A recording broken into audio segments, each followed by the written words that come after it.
parang hindi talaga kaya nung nagluluto sa loob ang Pinoy na ulam. Pero nagpadala ako kahapon ng PDF file ng mga recipes na pwedeng sundin nung nagluluto. Yes! Duterte! Duterte! Duterte!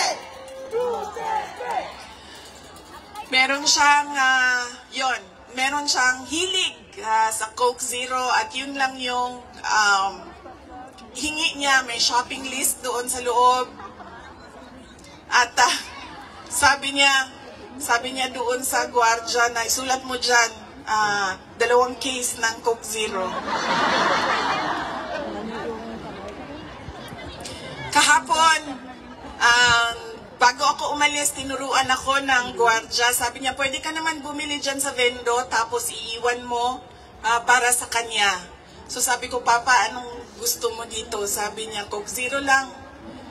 So bumili akong 4 na Coke Zero, iniwan ko sa kanya. At sabi ko pa, that's 1 for each day pa ha. So today, tomorrow, Saturday, tomorrow, Sunday, Monday, Tuesday, Wednesday. Dahil darating na yung grocery list mo by Wednesday. At sagot niya sa akin, bakit isa lang?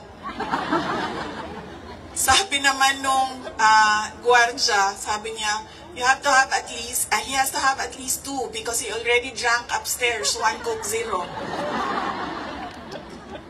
And then sabi ko, sige pa, sabi ko, babalik naman ako sa Lunes. Sabi ko, 2 bukas Sunday and 2 sa Monday, tapos i-replenish ko na lang yung Coke Zero mo. Sabi ko sa kanya, alam mo pa, sinasabi sa'yo ng doktor, maglakad ka daw. Huwag kang nakaupo lang sa kwarto mo. Tapos sabi ko, pwede ka naman, allowed kayo na lumabas dyan. Sabihan niyo lang ang gwardiya. Sabi niya, ayoko maglakad sa labas kasi baka didiretso ako sa gate at umalis sa lugar na ito.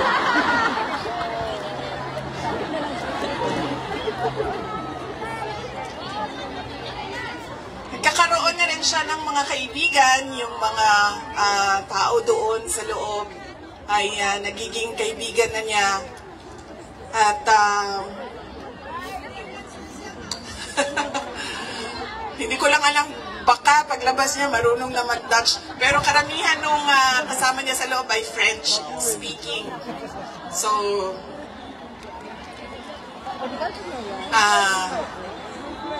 baka paglabas niya, no, di na kay kamao magbinisaya, tingala tama. Voulez-vous coucher avec quoi? Na. Whatever that means. So, on that point, he is okay. Okay naman siya.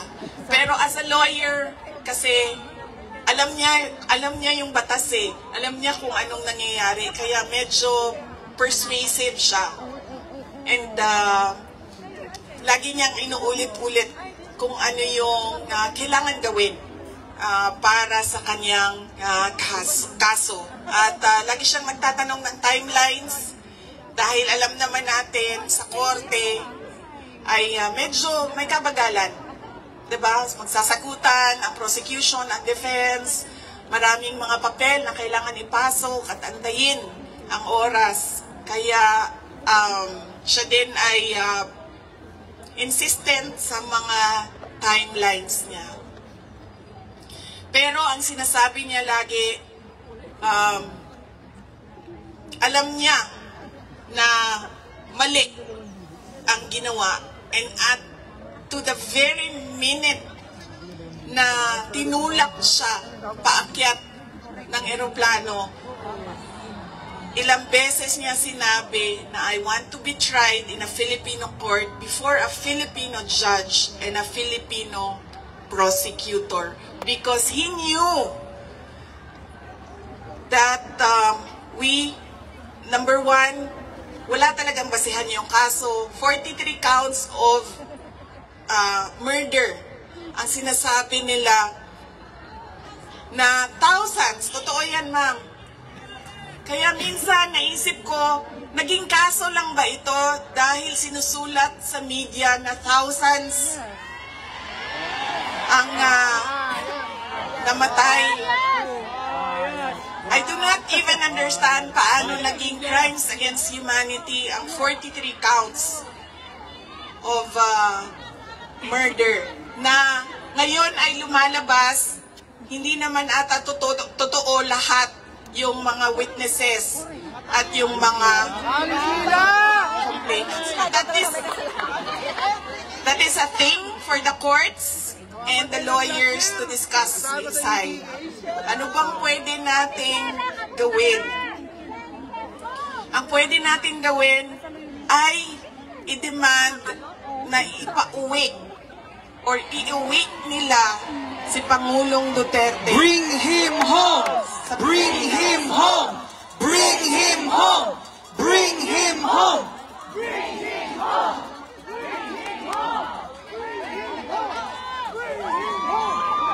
Dahil yun din ang gusto niya.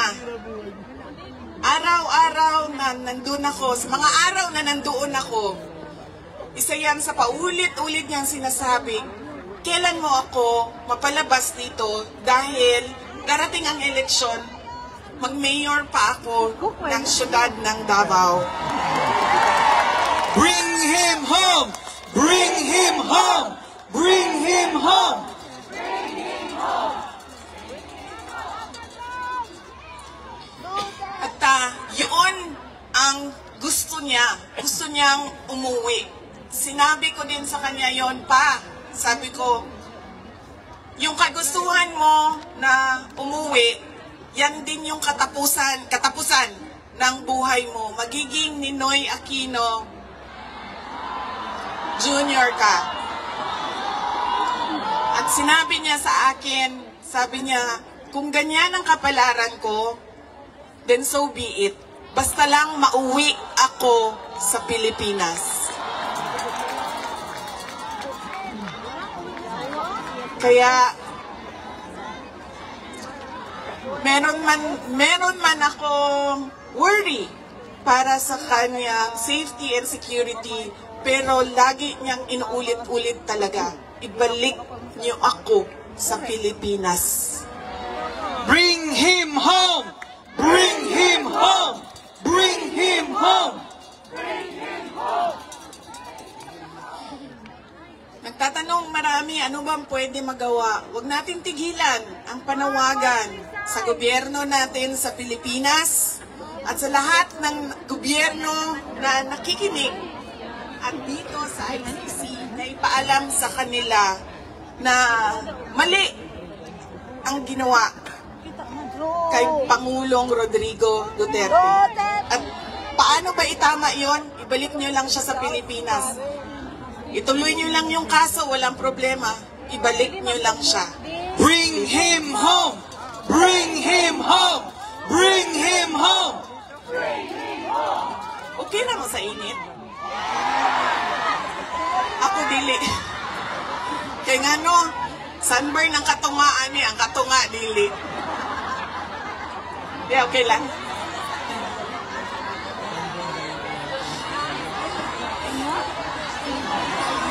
Hindi, okay lang, okay lang. Binuangan lang tapo. Naka-ready ang sunblock diri doble. Okay lang, sir. Kaya di nila makita na ako ang mata kung magkalok ta. Oo. Okay? Unsa pa ba'y, ano pa ang pwede nating gawin?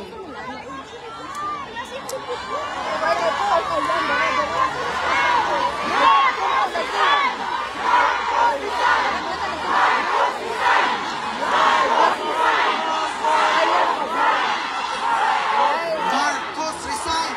Marcos resign! Marcos resign! Marcos resign! Kayo nagsabi niyan, hindi ako ha. Bukas, suspended na kayong lahat. Nakulong na kayong lahat sa sedition. Ang kayo, hindi na kayo makakauwi dahil kinulong na kayo dyan sa...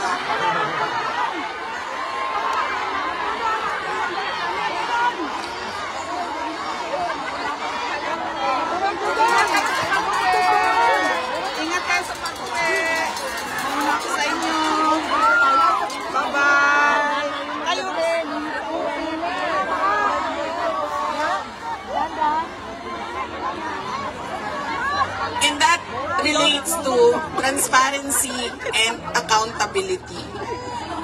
Alam nyo kasi, ang pagiging Pangulo, dapat nasa tamang pag-iisip ka.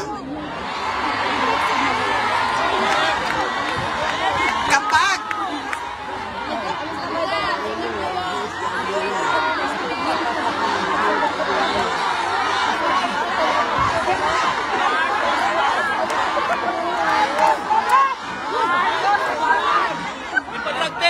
dahil nasa mga polisiya mo at desisyon mo ang kinabukasan ng kabataan at ng bansa. Kaya yung pagsasabi na hindi mahalaga ang drug test sa aking kapasidad at abilidad na mamuno is tantamount to betrayal of public trust. Dahil kailangan malaman ng taong bayan na nasa ayos ang iyong decision making. Bye-bye, Sarah! Bye-bye! Bye-bye! Bye-bye! Kaya hindi lang naman natin pwede sabihin, Marcos resign. Bakit ba kailangan resign? Dahil hindi mo pinapakita sa taong bayan na maayos kang mag-isip at kaya mo ang mamuno.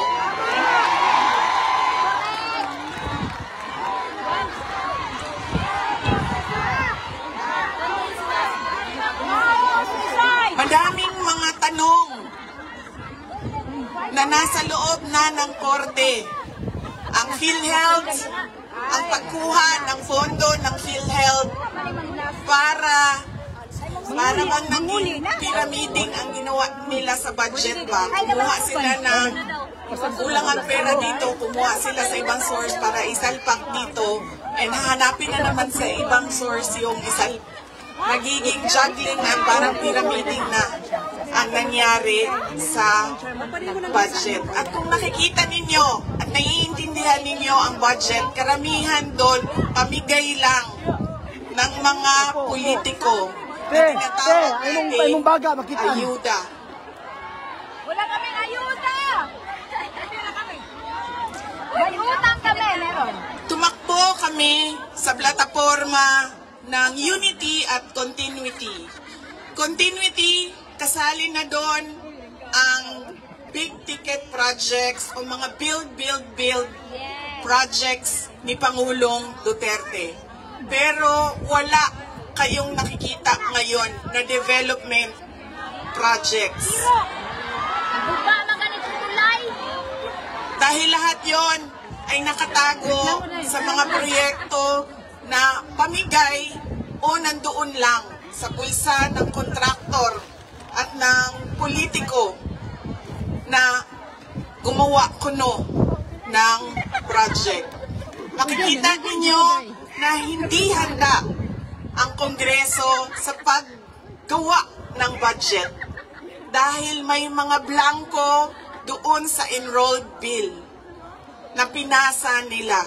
Ibig sabihin, walang nag-iisip at hindi pinag-isipan paano ba natin gamitin ang pera ng gobyerno na makita natin na merong kapayapaan at kalambuan,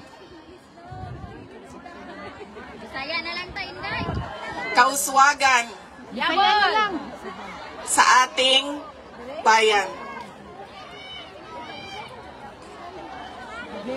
Noong ako ay tinanong noon bakit ako nag-resign sa Department of Education.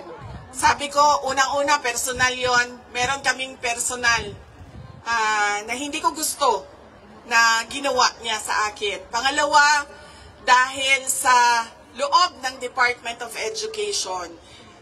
Sinabi ko na itong noon, personal ko to na experience. Yung budget ng school building program ng Department of Education, pinaghati-hatian lang sa loob ng House of Representatives. Noong unang taon, nagawan ko ng paraan. Sabi ko, oh hindi pwede, sige, Kung yan ang gusto ninyo, yan ang makapagpapasa ng budget. Para magkaroon ng budget ang Department of Education, dadaan pa rin kayo sa validation ng regional offices ng Department of Education. Pag sunod na taon, naisipan na nila kung ano ang gagawin nila at hindi nila ma-deny ito dahil nakikita ninyo sa papel. Kaya wala din kumukontra sa akin dahil nakikita sa papel. Ang ginawa nila, gumawa sila ng sarili nilang listahan.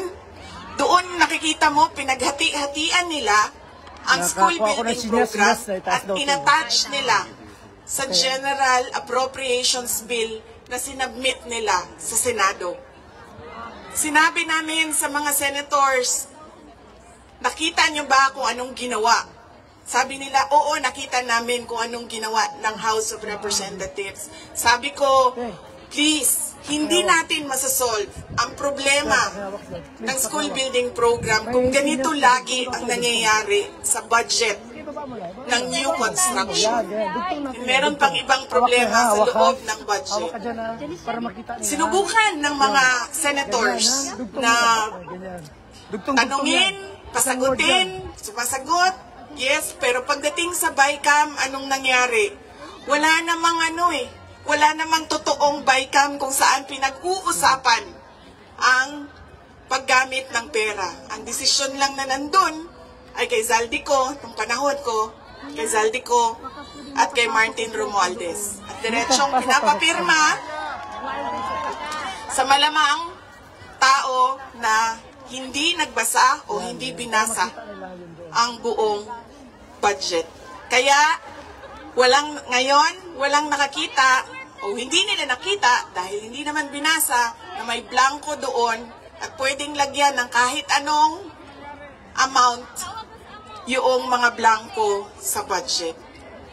Madaming katanungan, madami ang problema ng bayan. Kaya lagi ko sinasabi, hindi kami ang problema ng bayan.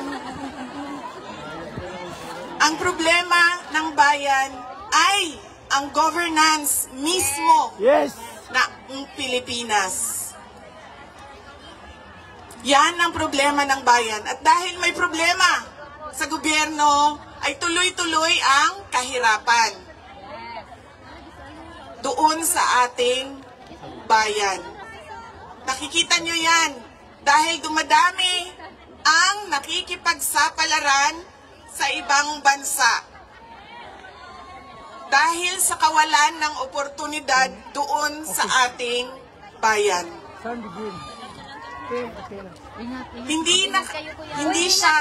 We should not be proud that we are exporting our countrymen, our workforce abroad. Dahil, wow, ang daming dollars na pumapasok sa Pilipinas dahil sa padala. Hindi yan siya nakakatuwa. Dahil ang isang bansa, dapat meron siyang oportunidad na binibigay sa kanyang mamamayan. Hindi lang yan. Decent housing, peace and order, quality healthcare. Nakikita nyo yan dito sa mga bansa kung nasaan kayo. At kaya kayo nandito dahil hindi niyo yan nakikita doon. And apparently, tayo lang yung nakakakita, yung nakaupo doon, hindi nila nakikita.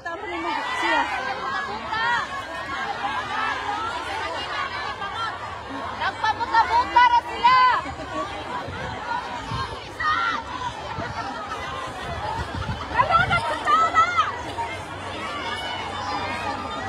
Alam nyo, madami sa mga kaibigan ko, galing ako sa middle class na family sa Davao City. So madami sa mga kaibigan ko doon, meron naman silang mga negosyo, meron naman silang pinagkakakitaan, may mga trabaho. Pero ilan na rin ang nagsabi sa akin, mga professionals ito, ilan na rin ang nagsabi sa akin, wala na rin talaga kaming nakikita, parang gusto na namin. I think we will have a country by 2028.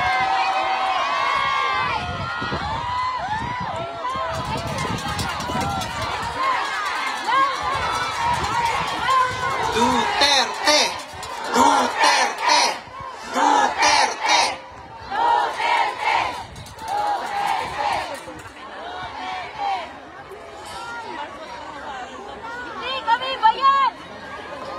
Kaya dapat natin i-exact ang responsibility dyan sa gobyerno na ibigay nila kung ano yung karapat-dapat para sa ating bayan. Dahil kung meron man ang okay sa kanila na pumunta sa ibang bayan, meron din mga tulad namin na ayaw namin kahit anong mangyari, umalis sa Pilipinas. Dahil gusto namin doon magpamilya, doon palakihin ang aming mga anak. Kaya dapat meron tayong nakikita kung ano yung dapat para sa isang bayan. At alam nyo yun, kasi nakikita nyo yan. Kasi nakaikot na kayo sa iba't ibang bansa.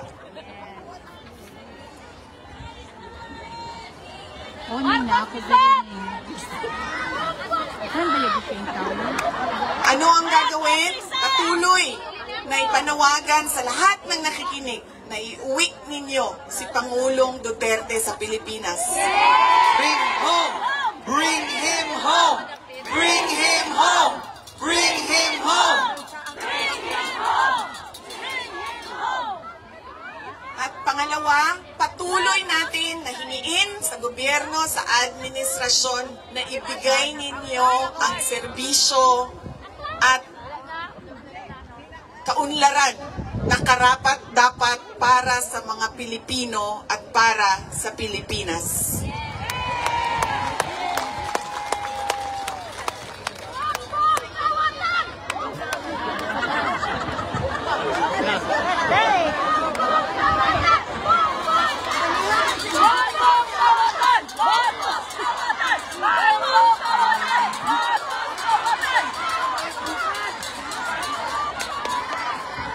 Sa kagahi, sa ako ang bagtak din ni ma'am, di naging ko karan. Kaya, nagpugong yung ko ma'am, na dili ko mahulog. Naog na lang!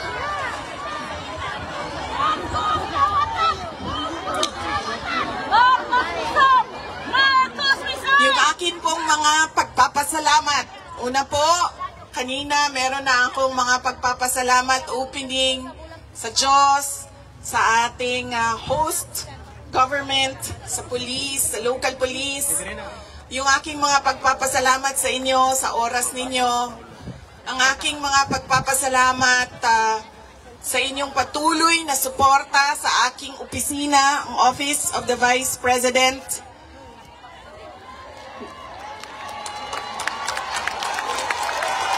Inday Sara Duterte! Inday Sara Duterte! Inday Sara Duterte!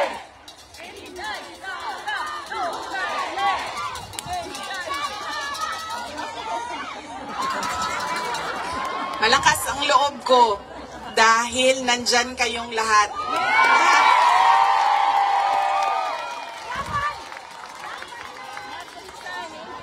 Kanina, noong papasok ako dito, marami ang nagsabi, be strong, be courageous.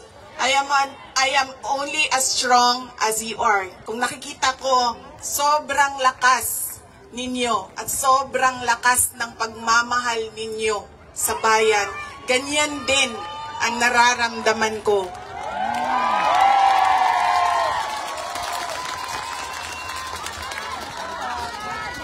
Ang pagpapasalamat ng aming pamilya, ang pamilya Duterte, dako kaayo mi og utang ang kabubuton kaninyong tanan. Sa higayon nga gihatag ninyo kanamo nga makaserbisyo sa atuang nasod. Napakalaki ng utang na loob namin sa inyong lahat sa pagkakataon na ibinibigay ninyo sa amin na makapaglingkod sa bayan. Maraming salamat po sa inyo, mga kababayan namin.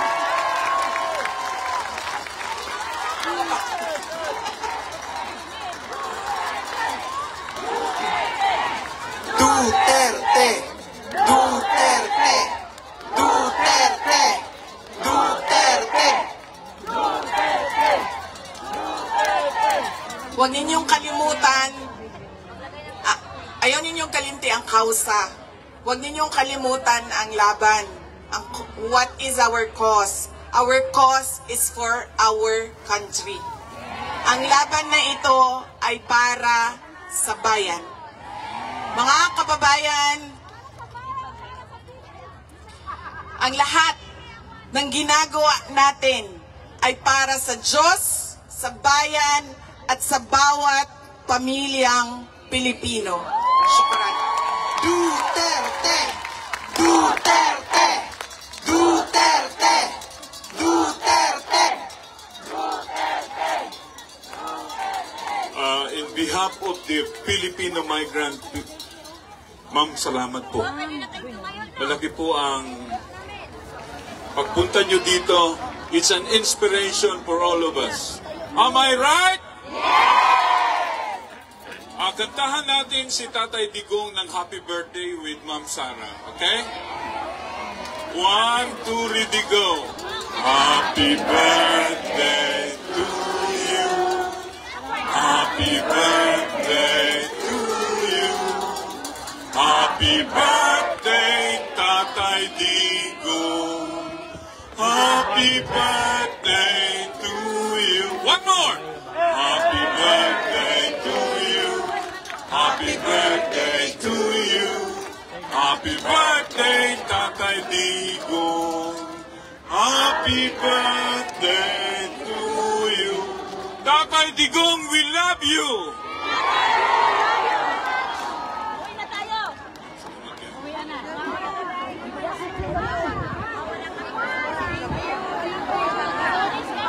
BP Sara, we love you. VP Sara, we love you!